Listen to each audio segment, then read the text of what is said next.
I host another show called Love and Abuse over at loveandabuse.com. If you are in a difficult relationship and you want to know how to navigate that relationship, how to respond, how to communicate with somebody that might be difficult, head over to loveandabuse.com. Welcome to The Overwhelmed Brain, where you'll learn to make decisions that are right for you so that you can create the life you want now.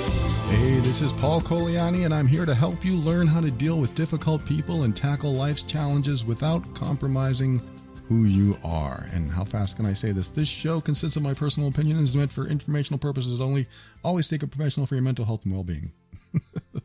That's the fastest I can do it without modifying it electronically. Thank you so much for joining me today. I'm going to get right into today's subject, which is, this person wrote and said, "Thank you for your podcast. It is most helpful to me. I have a question for you. Do you have any content that discusses how to deal with family and friends that you've confided in, that have watched you through the painful times and supported you when you wanted to end a difficult relationship? Then you accepted that person back, and the person, I guess she's talking about her husband, accepted his accountability and agreed to individual and couples therapy. And let me see, this time when we split up, I was beginning to file paperwork for a divorce, I think, and now he doesn't want me to leave. And what you said happened. I had to show him that I was going to leave." And just a little side note, she probably listens to my other show, Love and Abuse, where I talk about, well, I probably mentioned it here too, but where I talk about how if somebody doesn't think they're doing anything wrong and they're continuing to be hurtful and they're continuing to blame you for all the problems in your relationship, whatever relationship that is, they're probably not going to change until they feel the accountability so strongly that they have no choice but to change if they want to keep the relationship. And so I've said, especially with emotionally abusive relationships, they may not change until they realize that there is a true loss, and that loss is the other person. This is what I've seen 99 out of 100 times, 999 out of 1,000 times. I've seen this so often, where someone believes they're righteous and they want to dictate how the relationship goes, and they're calling the shots, they're controlling, they're hurtful, and sometimes passive aggressive ways, sometimes overt ways, and they continue being that way no matter how much the other person is sad by their behavior, no matter how much the other person is confused by their behavior, I can't say it, and no matter how much the other person cries and says, "Why are you doing this?" It doesn't seem to faze the person that is being hurtful or controlling. It doesn't seem to faze them, no matter how much the other person, the victim of this hurtfulness and controlling and emotionally abusive behavior, no matter how much they see the victim of their behavior suffering, they don't seem to change. The victim can say, and I'm just using victim for brevity, but the victim can say, "You're hurting me. When you do this, it hurts me. Why would you do this?" And then the perpetrator of that behavior can say, "I'm not hurting you. You're the one who's choosing to feel hurt, or you're the one who's not doing what you're supposed to do, or you're this, you're that." Always pointing the finger, always focused on them, trying to make them feel bad, trying to make them feel guilty. This is everything I talk about over at Love and Abuse. And I'm mentioning it here now because this letter kind of goes along the same line, or does go very much along the same lines, where somebody is doing behaviors that is hurtful to the other person and definitely hurtful to the relationship, but they're not changing. If my partner Asha started hurting me in this way, I would say, "Hey, would you please stop doing that?" And I would hope that she would stop. And if she didn't stop, I would ask her, "Why are you still doing it? It's hurtful to me. I don't like it. It doesn't feel good. And it's not, it doesn't make me happy. It doesn't make me attracted to you. Why are you still doing that behavior?" If she said, it's not my fault. It's your fault. It's your problem. You have to deal with it. I'm not doing anything wrong. You are. Why don't you change? And then it would be confusing to me, and I would reflect on my own behaviors and try to think, okay, How can I change? What can I do to change? Maybe there is something that I'm doing. And then after some reflection, I would either come to a conclusion like, okay, maybe I do need to make some changes, or maybe I don't, and she really is being hurtful. By the way, this is a dilemma that victims of emotional abuse go through, is that they believe that maybe they can change. Maybe the other person is right about them, and that no matter what they do, it's wrong. Let me just clear this up. If you have been suffering in a relationship, and no matter what you do is wrong, I'm 99% sure of this, you're probably not the problem.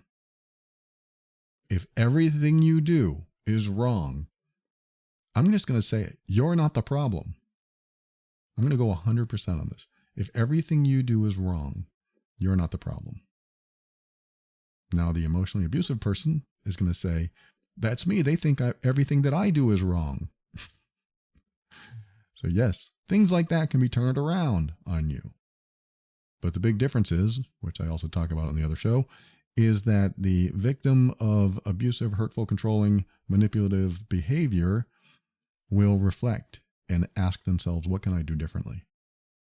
The perpetrator of that behavior doesn't do that. They don't reflect. They don't think about what else they can do. They just know they're right. And they're going to keep moving forward like a steamroller. And if you just happen to be sitting there, you'll get crushed. So the problem is that the perpetrator of such behavior doesn't want to change. They don't think they have to. It's not enough to see someone else suffer for them to change. I'm also going to say it doesn't mean they're inherently a bad person. It just means they learned inappropriate ways to communicate and connect with people. Now, that doesn't mean everyone is like that. Some people are bad. They're bad for you. They're bad for themselves. And bad is a subjective term we could apply any definition to here, but bad in the sense that they are hurtful and they don't even realize what they're doing to other people, or maybe they do, some do, and they don't even realize what they're doing to themselves. They are doing behaviors that are ruining their own life, and they don't even know it. I speak from experience. I've done this. I've been this person, and it is very clear to me what I used to do and how I screwed up almost every good relationship in my life because of the way I was. I'm in the best relationship of my life because I finally took responsibility, because I finally understood what I was doing. And so when we look at a relationship where one person seems to be suffering all the time and being blamed and feeling guilty and feeling responsible, and they're trying to do their best to change, to accommodate the other person, and the other person thinks they can do no wrong, then I can say, again, I'm 99% there, sometimes 100%, depending on the situation. I can say that the person who believes they can do no wrong is wrong, and they need to stop doing that behavior to balance out the relationship, because one's on their high horse and the other one's trying to pick themselves off the ground all the time. It's like a continuous thing for some people. For others, it might happen sometimes. In fact, this person in this email said, like 25% of the time, he's like that. So she invited him back into the relationship, and she said that, you're right, Paul. He wouldn't have changed unless there was the threat of me leaving. She didn't use those words, but that's basically what it comes down to. People need to know you're serious. When you want somebody's behavior to stop, they need to know you're serious if they won't stop the behavior. They need to know you're serious. I will not accept this anymore. I will not tolerate it anymore. And you have to imagine them saying, well, what are you going to do about it? Because I'm not changing. So what are you going to do about it? When you see the situation that way, where the other person says, well, I'm not changing, so what are you going to do about it? If you have a toxic or a very difficult relationship in your life, what comes to mind when I ask you that question? What are you going to do about it then? They're not changing, so what are you going to do about it? In this case, this person said, I'm not going to continue this relationship, or whatever she said at the time. And that was enough for him to say, oh, you're serious. You really want me to stop this behavior. I guess for the first time, I will reflect on it. I guess for the first time, I will admit that I need therapy, or at least, and unfortunately this happens, I'll go through the motions to get help. Hopefully it's real. So let me continue this message. I went off on a tangent there because of what she said. She said that he wouldn't have taken it seriously unless I was serious, unless I said this needs to stop or else. So good for her. And that's tough to do. I get it. It's tough to say, look, this needs to stop or else, because you know there's going to be a conversation or some sort of action after that that may lead to something big, something changing. And change can be scary when you've been doing a certain thing for a long time, like a relationship. So anyway, she goes on to say, we are better than good most of the time. We love one another deeply. I can leave, but I've decided to give him another chance because I believe we can be better, or he can be better and we can be better. I believe that saying too little too late isn't commitment. How do I handle my friends, my family, my kids that know how badly he's hurt me over the years? And I guess they're almost adult kids. I'm embarrassed, and I didn't think that I'd be willing to try again. I don't want people, especially my kids, to lose respect for me. I don't want them to think that I'm dumb for staying. It's going to be a hard road ahead for my husband with any of them, but I realize that's not really the issue at hand. I'm seeing a new therapist, and we are seeing his therapist as a couple, and I will certainly get guidance from them, but I wanted to suggest this being a topic if you hadn't considered it for the podcast. I can't imagine others haven't had to deal with this while reconciling. Thank you. All right. Well, thank you for sharing that. It is an excellent question because, yes, how often do we talk about reconciling, getting back together, and some of the challenges that come with it? Okay, you told your friends, you told your family, you told your near adult kids. Now, how are they going to see you?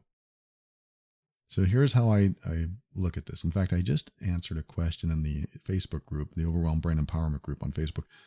I answered a question similar to this, and so it's good timing. So the person in that group who asked a similar question, now that we're getting back together, what do I tell people? Yeah, this is where I would go with this. I would, first of all, own your decisions as an adult. Know that you can change your mind anytime, before and after you did. You know, I'm in this committed relationship and I can change my mind. I have the right as an adult to change my mind. And also be okay giving someone a second chance, knowing that you can change your mind. This is all personal right now. I haven't gotten into the other people yet, but I think you have to adopt this philosophy, this line of thinking when you're dealing with decisions that you've made that you know could backfire on you. You're an adult. You can make decisions that, yes, may backfire on you, and own that. This is how you make good decisions in your life. You own the decisions that you make, whether they're bad or good. Well, I'm making this decision. It could blow up in my face, but I'm going to try it anyway. There's nothing wrong with that. I do it daily. I do it a lot, at least in business. I do it a lot where I'll say, you know what, I'm going to make this decision and it may not work, but I'm going to try it anyway and see what happens. Oh, it blew up. Okay, I'll make another decision. Or I'll change my direction. Or I'll go a completely opposite direction because that didn't work out at all. And now I'm embarrassed. It's never that big, but you know what I mean? It's something that you own. You just say, yeah, I made that decision. So this is something internal, first of all. I think you have to be very comfortable internally and say, yes, I'm making this decision. And yes, I know it could blow up in my face. I mean, if you feel enough to make the decision, then you obviously have enough of your criteria fulfilled, enough data to make that decision in the direction that you're making it. If you told me, well, I'm 1% sure that he might change, then I would say, why are you making that decision? That's not a very big percentage to make a decision on. It doesn't mean you shouldn't. I would just probably grill you, ask you questions. You're only 1%. If you said, well, I'm 60% sure it'll work out, then great. That's a good number. Those are good odds. Let's try it. But you have to be willing to change your mind again. You have to be willing to own that. You have to be confident that you're going to give something a chance. And if it doesn't work out, you are willing to change your mind and change course again. And so what the world thinks? Again, I'm doing this as the internal means of making decisions. Externally is what everyone else thinks. People's thoughts, their feelings, their judgments. That's still out there. That's their stuff. Your stuff is dealing with their stuff. So internally, you have to learn how to deal with their thoughts, their feelings, and their judgments. So how do you get comfortable with that? You have to get comfortable in yourself first. I'm making this decision. It is a decision that may blow up in my face, but I believe if it doesn't, it's going to work out nice. It's going to work out wonderfully. If you really are deeply in love with each other, if he really is willing to look inward and reflect and admit that some of the stuff he was doing, or a lot of it, is problematic and is hurtful, if he admits that, and he says, I don't want to do that anymore to you, I don't feel good doing that to you, then there's a chance. So why not? I'm all about giving somebody a second chance, rarely a third chance, and definitely not a fourth chance. The third chance is that's where I draw the line. I think that is my boundary. If they cross that last line, the third chance, and they mess that up, why am I putting myself through it? I won't do that. In fact, I cannot think of any time in my life I ever gave somebody more than 3 chances. I've been very fortunate not having to run into people where I have to give them chance after chance. Oh yes, I have, now that I think about it. But the second chance always worked out for me. So the third chance, if that came up, that would be a problem. Well, I have to give you a third chance. We have to go through this. We have to talk about this. This is why sometimes it surprises me still when people write into me and they say, my so-and-so lies all the time. All the time. And I think, wait a minute, after the first lie, wouldn't there be a, hey, you can't lie to me again conversation? After the second lie, wouldn't there be another question or conversation where they say, hey, you lied to me again, this can't happen. If this happens again, then I know I can't trust you, and I can't be in a relationship that I can't trust the person I'm with. That would be, where I'm starting to draw the line. And then the third lie should be the conversation of, okay, you can't not lie to me, so I can't have you in my life. Now, this is me, and I'm not putting anyone down for doing this. I know there are a lot of people in situations where everything else is great and the lies come, or the deception or the hurtful behavior, all this stuff comes, and you're already in it deep in many ways. You're committed. So I'm not putting you down for that. I'm just helping to instill a sense of strong self-worth inside you. Strong self-worth tells the world, I won't accept behavior that puts me down. I won't accept behavior that makes me feel unimportant to you. I mean, you have every right not to like me or see me as worthy, but I won't accept behavior that pushes that perception of me down my throat. I won't accept it. So if you want to lie to me, that's your choice, but you won't last long. If you want to belittle me, if you want to insult me, if you want to bully me, it won't last long.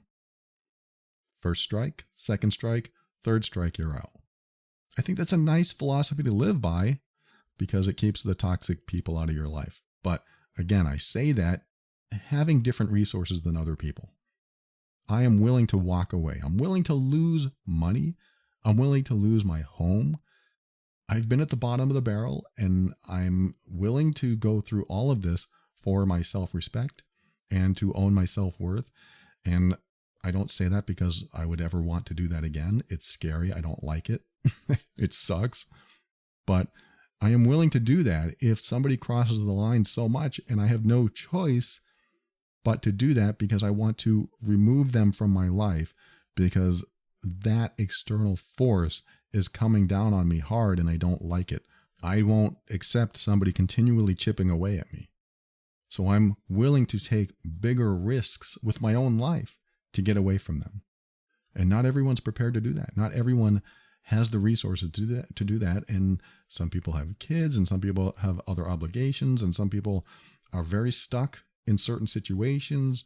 So when I talk about things like this, when I'm talking about relationships like this, if you're in one or if you've been in one, please understand I'm not putting you down, because I can definitely empathize, because I've been there. I've been in a situation where I refused to put myself in harm's way and continued being in toxic situations, believing it was safer and easier to stay in that toxic situation than put myself in harm's way. So I would choose the lesser of two evils as I saw it.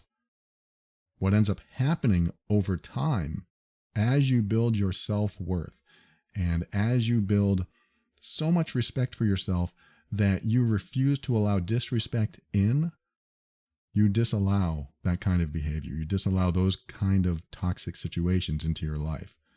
So not everyone is ready to do that. Not everyone wants to do that. Some people will live with what they have because it's good enough and they're surviving, and maybe they have kids and their kids are surviving, or maybe they need money or don't have money, and that's how they get through life. And if that's you, more power to you. Stay strong. I know that's difficult.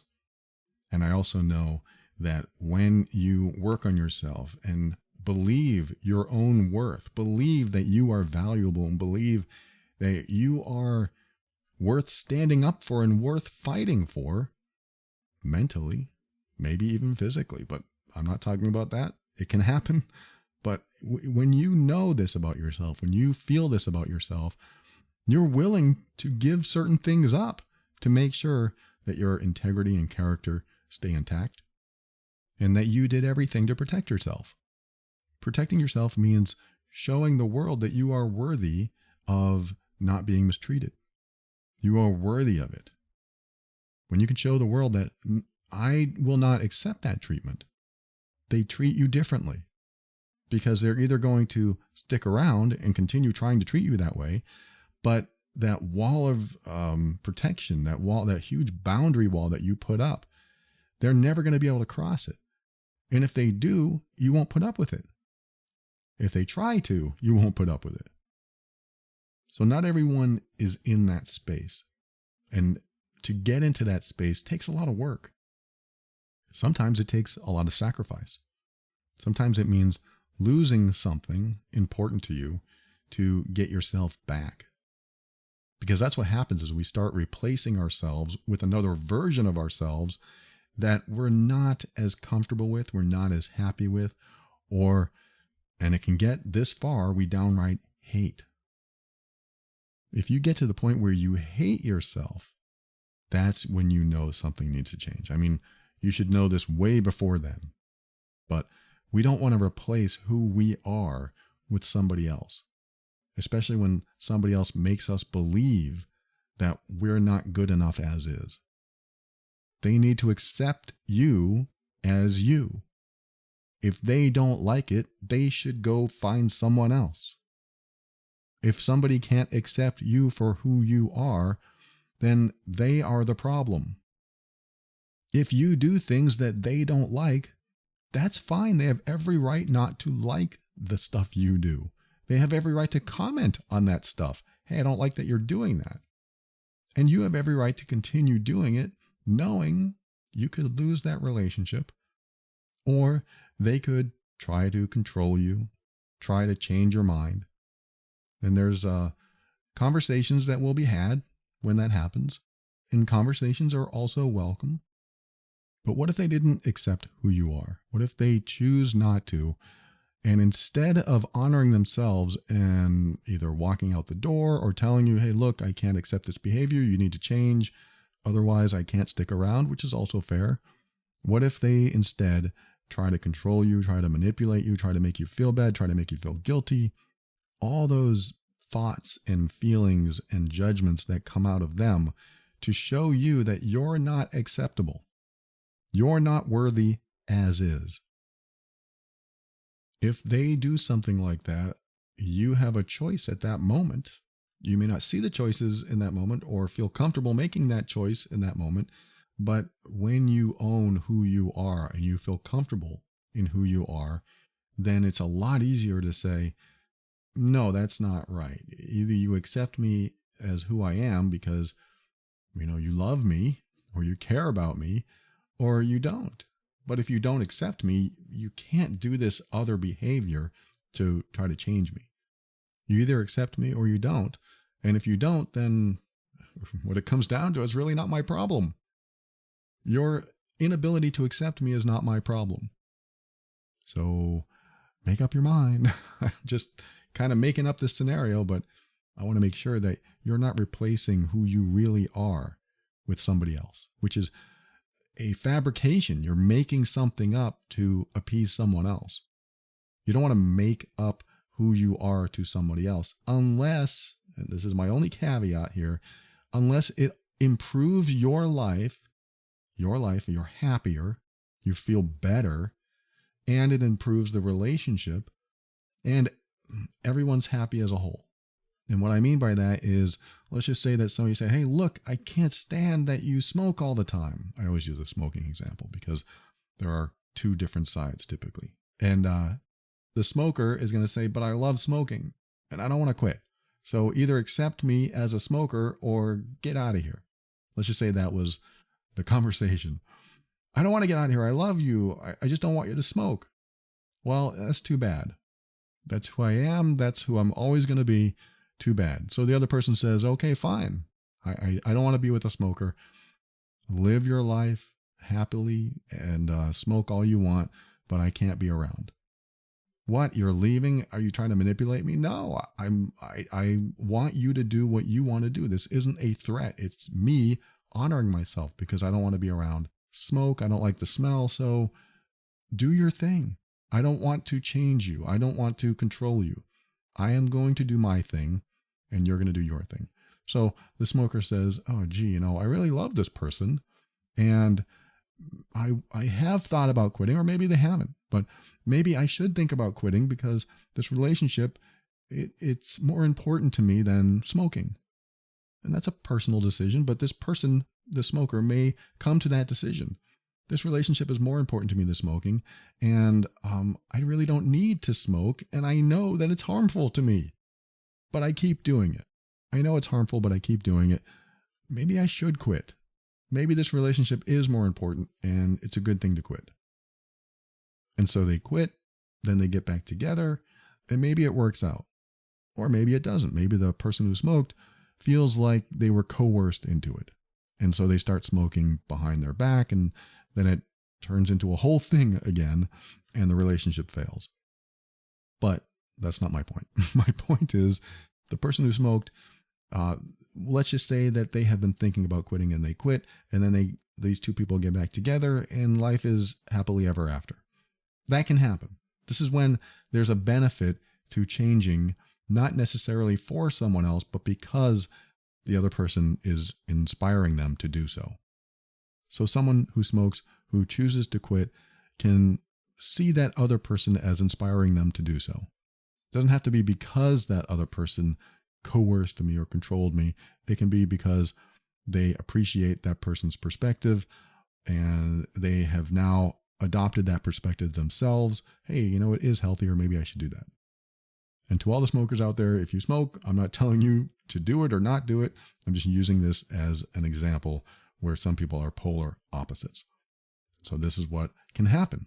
You can have a conversation like that, and the person doing something that the other person doesn't like, they might not accept them for who they are, but this is where I have the 4 choices or the 4 perspectives. You either accept the situation or the person and you stick around, or you reject that other person but stick around, or you accept the other person and leave, or you reject the other person or situation and leave. What is all that? That is a way I make decisions when I can't come to one. And it's usually about a person. Can I accept them and be okay with it? That's what I call accept and stay. I'm going to stick with my points. I'm going to stick with them. I'm going to stay in the situation, and I'll be accepting of it. That means I can't complain. That means I've chosen to accept them as who they are. So if they are a smoker, for example, I can't say, oh, you're smoking again, because that would be rejecting them, but sticking around. If you reject someone or the situation and you stick around, then believe me, all you'll do is complain. All you'll do is find reasons to be upset. That's why I like these 4 choices. Make one of 4 choices. I'm going to accept them and stick around, which means I have to be okay with it. Or I'm going to reject them and stick around, which means I won't be okay with it, but I'm going to complain a lot. Or I'm going to give them that look. They're going to see me upset. Or I can accept it and leave, which means, hey, that's who they are. And I don't want to stick around because they don't want to change, and that's fine. I accept that and I'll move on. Or you can reject it and leave and say, I can't accept this. I'm going to leave. When it comes to making a decision about someone else, especially something that someone is doing that you don't like, or a job that you're in that you don't like, one of the 4 choices has to be made. That's my philosophy. I make one of these 4 choices. Accept and stay, reject and stay, accept and leave, reject and leave. And I'll give you one guess which one will make your life the most miserable. If you said reject and stay, you are correct. You are correct.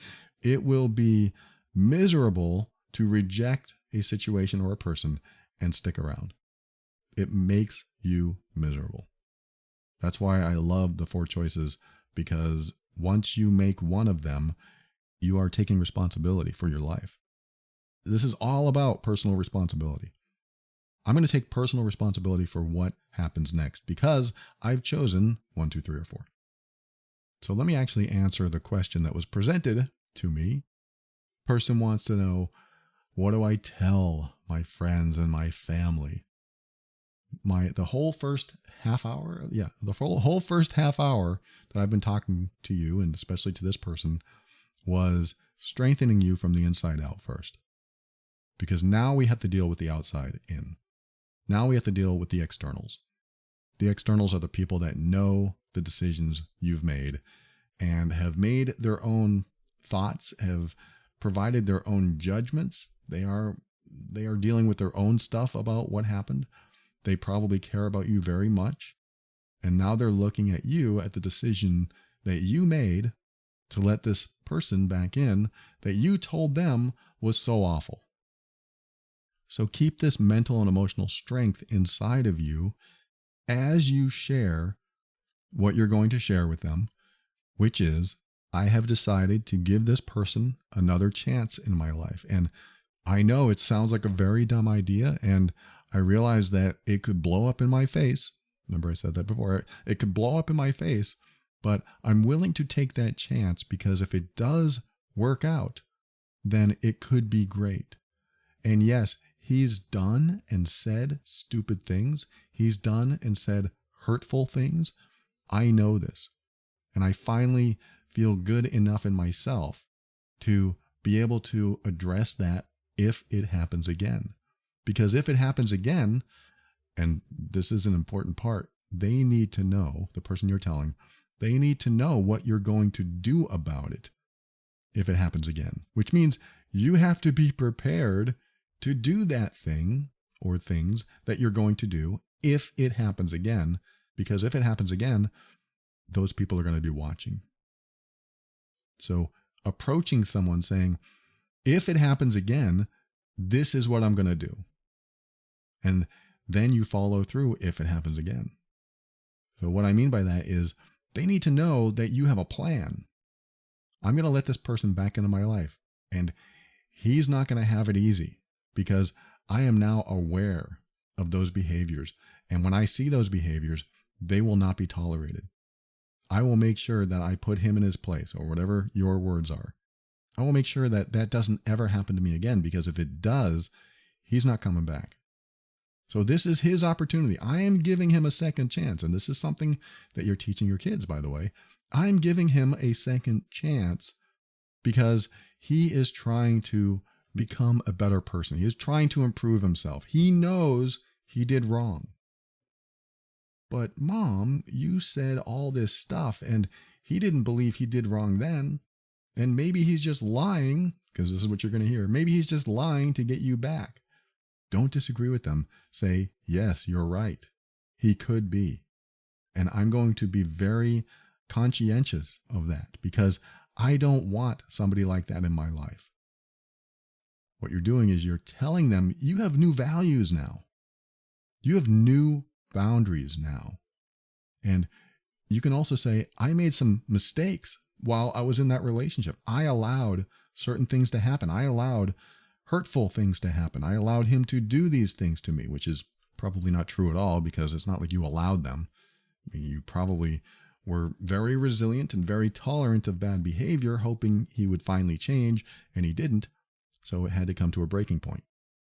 And when you reach that breaking point, what I like to call the threshold, you've reached your threshold, you've had enough. And then after a while, you had a conversation, and it's a lot easier to talk to somebody when you're out of a relationship because you're not in each other's crosshairs anymore. You're not in each other's trigger zone. Like when you get triggered when you see something or say something, or they say something. And when you're not in that situation with all these old associations, then you don't get into the same conversations and so on and so on.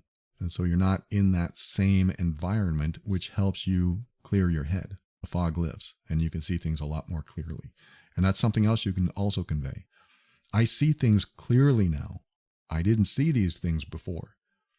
So believe me when I say he's walking on thin ice now. I want you to know that, if you're talking to your children, I want you to know that he's walking on thin ice and he knows it.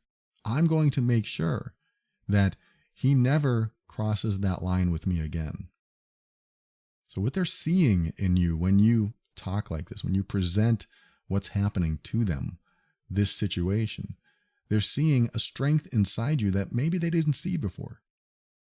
Maybe they didn't know it was in there, or maybe they did know it was in there, but it disappeared because you were in this relationship for so long. But they need to see that strength. They need to know that you, as an adult, can take care of yourself. And that is good role modeling, because you said in your message, I don't want my kids to think I'm dumb. I don't want people outside to think I'm just falling for this again. When you show up as confident in who you are and you feel comfortable wearing your own skin and you're comfortable making decisions, and you're also comfortable saying, this is what's going to happen if he ever tries to pull this crap again. This is what's going to happen. And I won't allow the other behaviors that I saw before. Now, it's also probably a good idea to say, he has apologized, and maybe that's not good enough. He has said that he's willing to change. He's now going to therapy, and maybe that's not good enough, or maybe it is. Time will tell. So I'm sharing this with you to convey yourself in a way that doesn't sound like, I know what you're thinking. I'm so stupid. And I understand. And I hear that. And I feel kind of dumb, and maybe I shouldn't let him in. I don't know, but I just want to see what happens. There's a complete difference. It's night and day how you tell someone else what you're going to do next, how you feel now. Because if they hear that kind of lack of confidence and lack of surety in yourself, and even a somewhat fragile sense of self-worth, if they hear any of that, then it's likely their fear of what happened before will happen again, because they don't see someone taking charge of their life. So I think it's important to convey that to people, that you have this strong sense of self-worth, and you are confident that if you see these behaviors again, you'll stop them. And if you can't stop them, you'll get out of the situation, or you'll kick him out or whatever, and you'll be fine. I think they need to see that in you. Now, I say that with the understanding that you don't have to explain anything to anyone. This sounds like my fiance. She would say this. You don't have to tell anyone anything. Well, it's not their business. But I understand that people are going to ask questions. You're going to be under the spotlight in a way, the interrogation light. They're going to say, well, why are you going back with him? I thought you told us that he was this awful person. And again, my approach is not to disagree with them, not to say, yeah, but you just say, yeah, he was. Yes, that's exactly what happened. What I told you was all true, and I will not tolerate that again. It's a very yes and philosophy they do in improv. Improvisational comedy uses that, and I apparently have been using that for years, since I was a child, and didn't even realize it because I was such a people pleaser. But what it is you are not putting up resistance. So when somebody comes along and says something that they believe you're going to resist, but you don't, you actually stay in alignment with them, then they'll know that you know. They'll know that you understand the risks. They'll know that you have thought about this. So when they come along and they say, yeah, but what about that time he did this to you? That was awful. You're going to say, and this is my opinion, you can say, you're right. It was awful. And if that ever happens again, this is going to happen. This is what I'm going to do about it. This is what I'm going to say. And he will have no choice but to comply, because if he doesn't, he's out of there, or whatever your words are.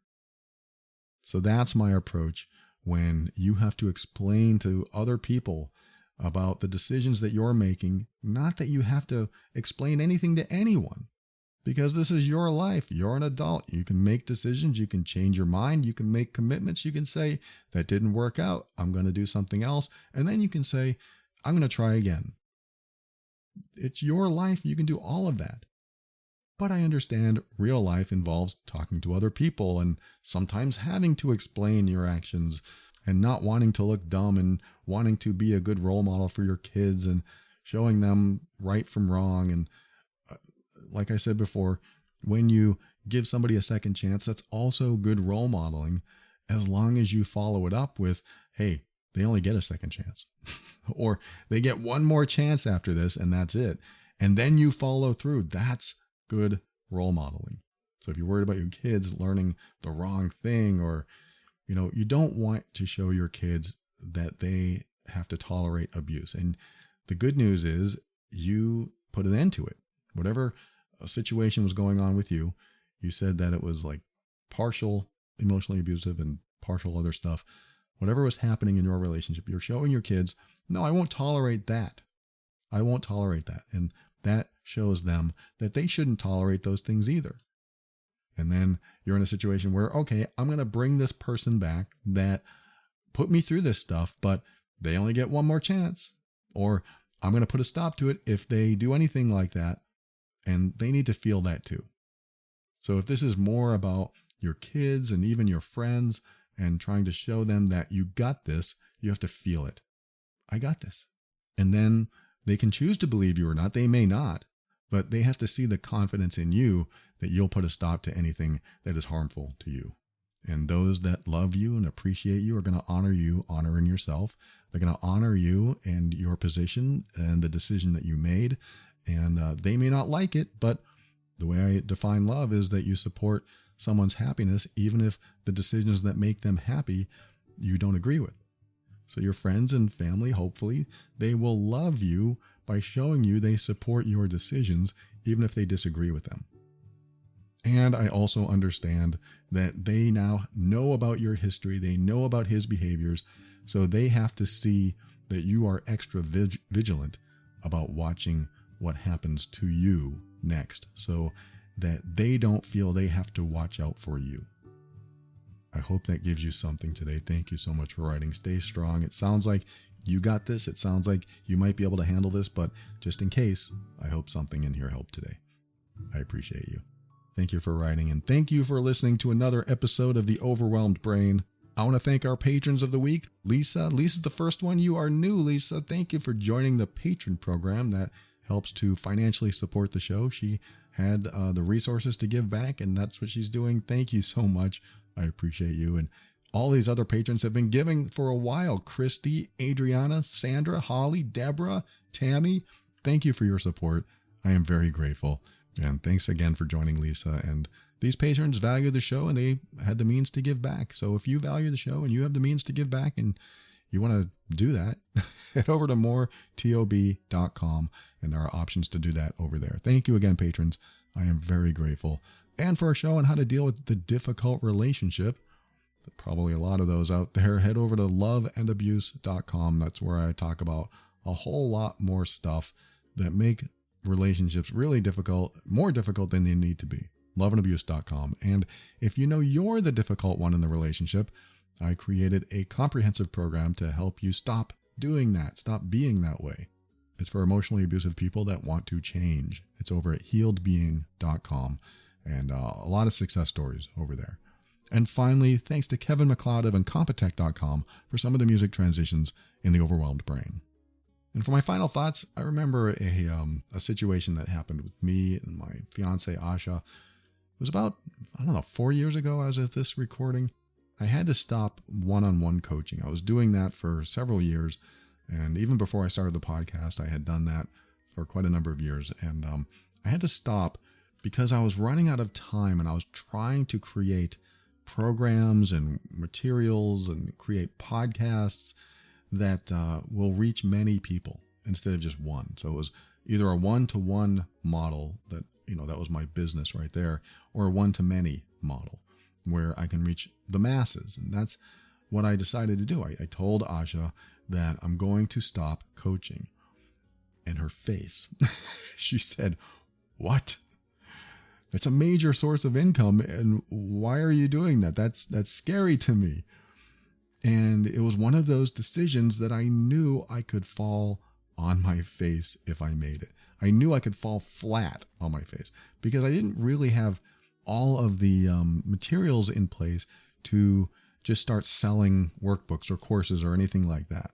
I'm giving you a little inside information here, but I decided to stop coaching because I needed the time to do that stuff. I didn't have any time. I was doing coaching all the time. People still ask me, "Do you coach?"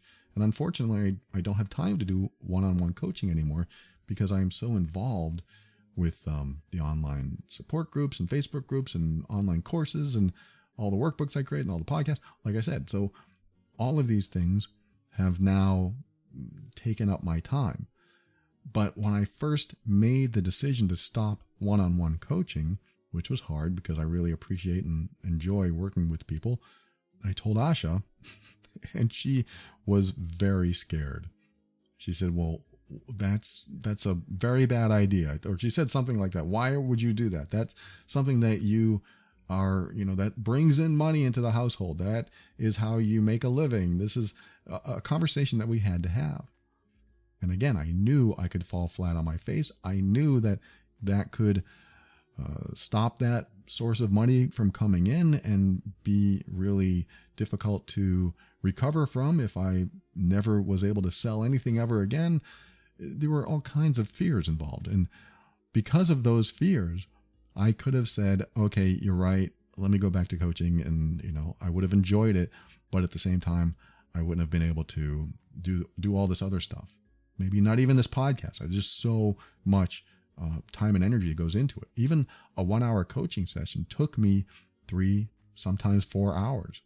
Not that I'm doing overtime with them, but it takes some time to prepare mentally, administratively, looking stuff up, looking up their past and what we talked about, all kinds of things. Like just having the energy to do that, it changes how I am throughout my day.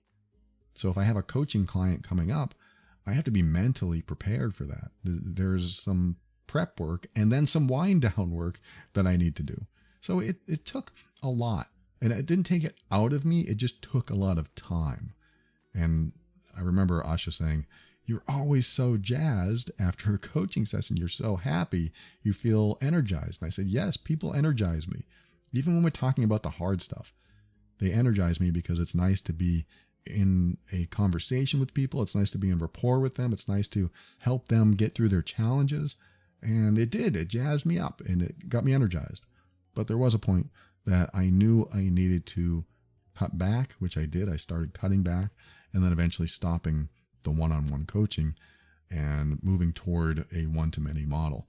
And the reason I'm saying this is because it was one of those decisions that could have failed pretty greatly. So it was a big choice. It was a big chance. And her telling me, "You're crazy, you shouldn't do that," was met with me responding, saying, "I know."